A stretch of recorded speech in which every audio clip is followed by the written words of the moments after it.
Hello， 大家好，我是小 P， 欢迎收看我们的全新企划 EV 教科书。在这个企划当中，我会系统性的整理出大部分扑克玩家在打牌生涯中会遇到的各种情况，透过单元式的内容，让大家在学习扑克这条路上能够更有效率的吸收正确观念。那今天我们要来探讨的主题就是所有扑克玩家一定会遇到的 AA 决策。许多玩家在拿到 AA 的当下，可能被大量分泌的多巴胺冲昏了头，往往没有办法分辨出最正 EV 的决策。今天要来跟大家分享几首我在实战中拿到 AA 的思路，也欢迎留言提问，让我知道你们还想看哪一些主题。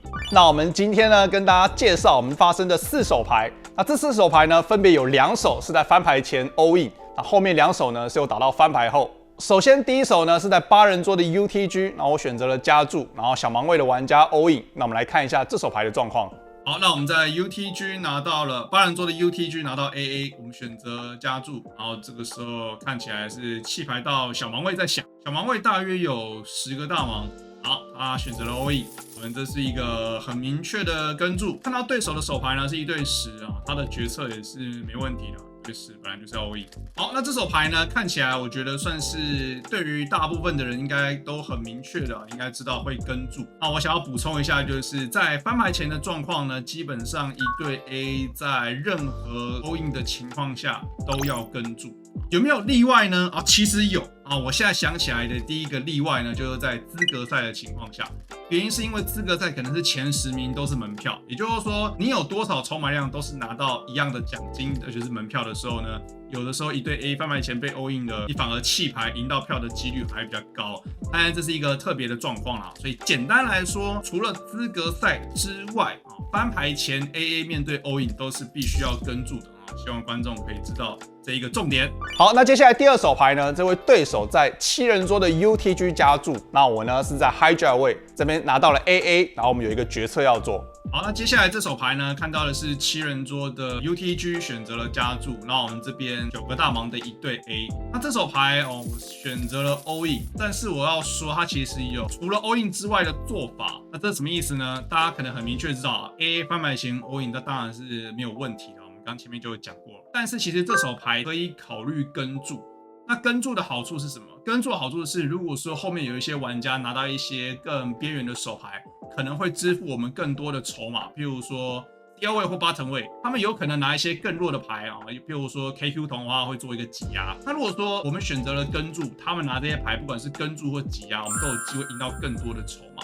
那这取决于就是玩家的风格，或者是你牌桌上的资讯要知道更多。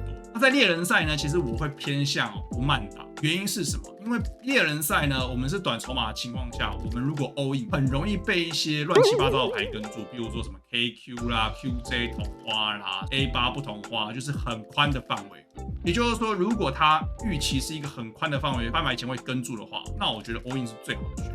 但是我们要意识到，就是有的时候我们跟注会有一个更好的一个结果。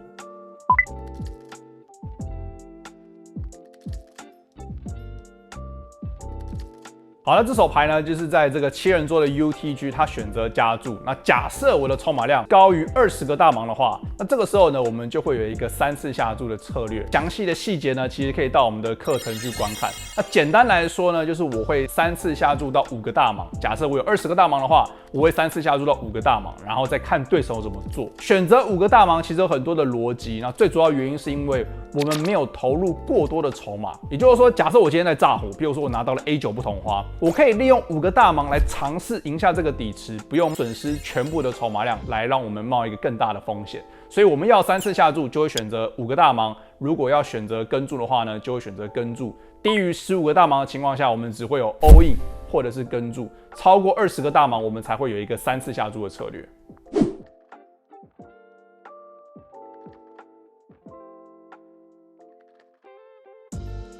那接下来第3手牌的状况呢，是在8人桌的 UTG， 我拿到了 AA， 选择加注，小盲位的玩家跟注，然后大盲位的玩家选择了3次下注。这个时候呢，我们就有一个决策要做。好，接下来这手牌一样是在这个8人桌的 UTG， 我们拿到了 AA 的加注啊，有效筹码量大约是30个大盲，小盲位的玩家筹码量非常的少。这个跟注什么意思？他只有5个大盲，然后他选择了跟注。非常的诡异。好，这个时候呢，大盲位的玩家选择了3次下注，那我觉得我有一个决策要做。那我觉得这种决策呢，其实2个都可以，可以跟注，也可以再加注。那我认为再加注就是 all in 啊。那我分享一下为什么我觉得跟注比较好，原因是因为这位玩家其实有被我标注。我先不说这个颜色的意义是什么，但他是一个蛮常打比赛的玩家。然后我知道他的范围里面会有非常多这种奇怪的牌，所以呢，我选择了跟注。那这手牌呢，河牌开5，那运气不好输掉。那我们今天要做的分析呢，是一个整体的分析。好，首先呢，我认为他翻牌前3次下注的范围非常的宽，那代表的意思是什么？代表的意思是我翻牌前的4次下注 all in， 基本上它大部分的范围都不会跟注。那如果说它大部分的范围都不会跟注的时候，尤其是翻牌后会打得非常的激进，你看到他拿一个卡顺啊，翻牌下注转牌 all in。如果说他会打成这个样子的话，那代表很明确的是什么？我们增加我们翻牌前跟注的这个频率，让他来炸。理论上我们整体的期望值会比较高，所以我觉得这个很看什么？很看你对于玩家的资讯。我知道他有这种特性，那我就会偏向跟注多一点点。那我觉得这是我当下做出的一个调整啊，所以这个翻牌前可以 all in 啊，也可以跟注。那如果要跟注的话，我觉得你必须要我就有一个很明确的资讯，知道这一件事情很经常的会发生，那我觉得效果才会比较好。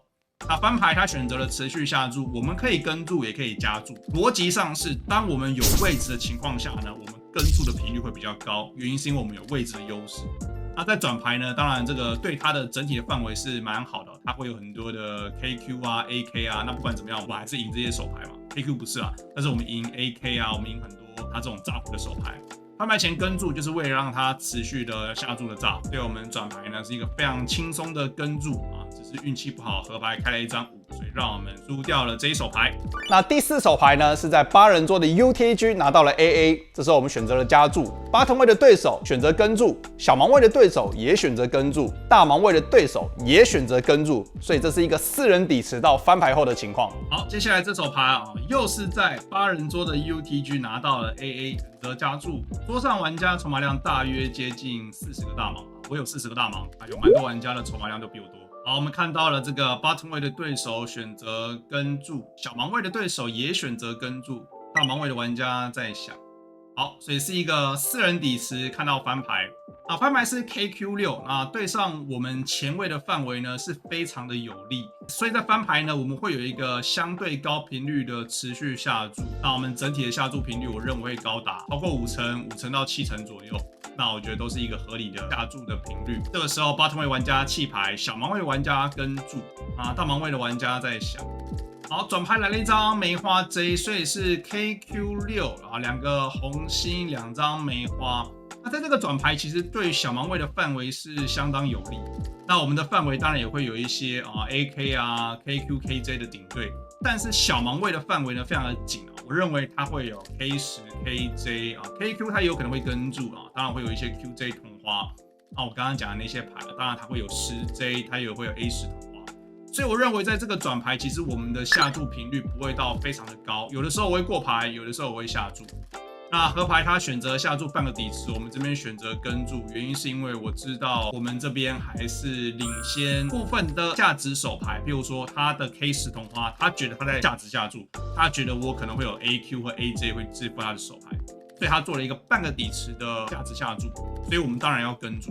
那问题就在于说，我会不会加注啊？我认为如果他下注的底池是超过半个底池，比如说1/2、2/3或是满帕，那我认为我的选择应该都只有跟注。如果他今天选择下注是低于1/2底池的话，那我就会认为他的范围可能会有 A9 同花啦、AQ 啦，类似这种手牌。那当然，面对一个比较弱的范围，我就可以价值加注我的 AA。所以我觉得整体的策略跟范围呢，大概会是这个样子。那我觉得转牌过牌是一个比较可以说是 GTO 的策略，或是我们整体的范围。原因是因为我们有更好的手牌可以下注，比如说 KJ 2队、KQ 2队，那我觉得都是一个很明确2队可以价值下注的手牌。好，这手牌呢，我觉得转牌呢可以持续下注，也可以过牌。那这个取决于我认为对手跟注的位置，它是什么位置？如果他是大盲位的话，那我会非常高频率的再下注，原因是因为我知道他如果是大盲位，他翻牌前跟注的范围会非常的宽。但是呢，这个对手其实是在小盲位翻牌前跟注，也就是说他的范围里面有非常多的 K9 啊、K10、KJ、KQ、QJ、Q10之类的手牌，所以当今天转牌开一张 J 的时候呢，其实对他整体的范围的帮助是相当的多。那在一个我们范围没有明显的优势，我就是认为说对方的赢率提升，那我的赢率当然也不差，只是我们会越接近一个50-50的情况下，我们下注的频率就会降低。所以我认为呢，可以下注，但是会根据这个转牌是对谁有利。我认为如果对他比较有利的话，我们应该要有一个过牌的策略，所以我当下选择过牌。